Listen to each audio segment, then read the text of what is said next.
warahmatullahi wabarakatuh, Ustadz. Waalaikumsalam warahmatullahi wabarakatuh. Naam, tafadhal. Ini dari Canberra, Ustadz. Siap. Mohon penjelasannya, Ustadz, mengenai hukum makan. Memberi makan hanya kepada orang bertakwa. Apakah hal ini berlaku hanya pada jamuan makan, misalnya walimah? Lalu bagaimana jika anak-anak saya mengundang teman sekolah atau kuliah untuk kelompok dan saya menyediakan makan untuk mereka daripada mereka yang pergi ke rumah temannya? Jazakallahu khair. Masya Allah, barakallahu fiik. Iya jemaah, ini kalau bicara kita memberi makan, maka kita beri makan kepada semua orang yang membutuhkan makanan.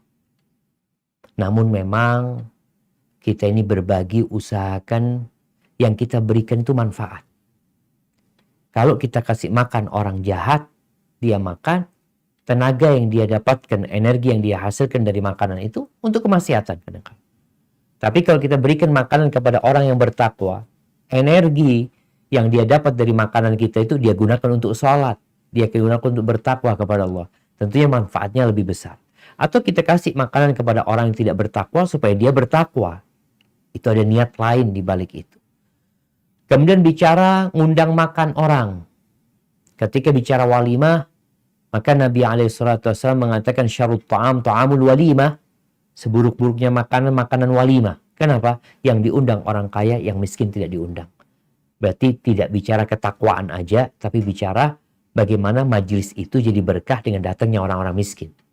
Yang ketiga, ini berkaitan dengan orang makan di rumah kita. Rasulullah SAW berpesan, mengatakan, La tusahib illa mu'minan.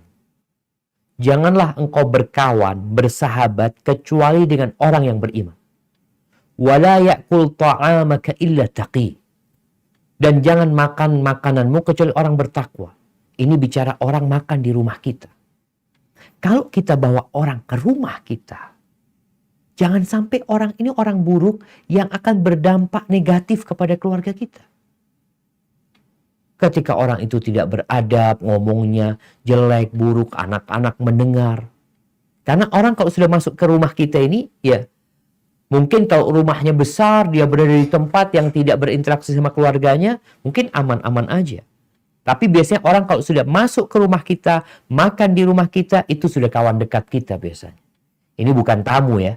Kalau tamu lain lagi, kita punya kewajiban memuliakan tamu. Tapi ini berkaitan dengan orang, ya kawan, dengan sahabat. Nah, kalau pertanyaannya tadi, bagaimana dengan kawan-kawan anak kita, daripada dia di luar asal di rumah, nggak ada masalah insya Allah.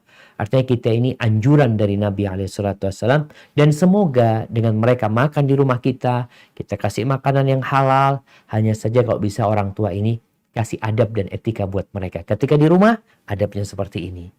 Itu insya Allah akan lebih baik buat mereka. Hadza wallahu a'lam bishawab.